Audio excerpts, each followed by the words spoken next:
La Grèce est touchée de plein fouet par l'embargo sur les produits agricoles européens décidé la semaine dernière par la Russie. À la coopérative de Naocha, dans le nord du pays, des tonnes de pêche sont jetées à la poubelle ou destinées à être utilisées pour produire du jus à un prix réduit de 90%. Pour les pêches, 60% de la production sont destinés au marché russe. Ensuite, en ce qui concerne les kiwis, c'est la moitié qui est destinée à ce marché.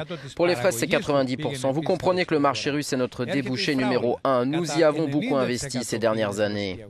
Αντιλαμβάνεστε λοιπόν ότι η ρωσική αγορά ήταν η κύρια αγορά μας, στην οποία επενδύσαμε και χτίσαμε όλα αυτά τα χρόνια.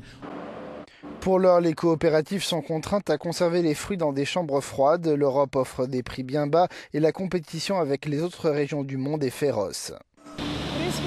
3000 tonnes de pêche remplissent à présent les réfrigérateurs de la coopérative agricole de Naocha. Même si les producteurs reçoivent des compensations pour ces stocks, il y aura sûrement des conséquences incalculables dans les mois qui viennent.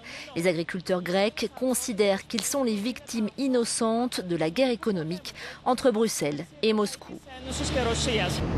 Les chauffeurs grecs qui se trouvaient en Roumanie ou en Moldavie quand l'embargo a été décidé ont été obligés de rentrer au pays tandis que leurs homologues russes sont pris au piège à Naocha.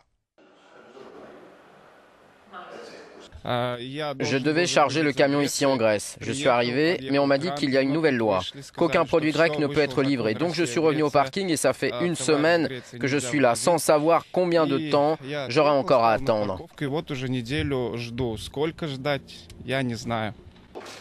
La crise concerne aussi les cerises, les nectarines ou les oranges. Les exportations de fruits grecs se sont élevées à 93 millions d'euros en 2012. Certains exportateurs ont essayé de limiter les dégâts en vendant à des marchés similaires comme l'Ukraine, le Bélarus, la Pologne ou la République tchèque. Ils essayent même de vendre à moitié prix.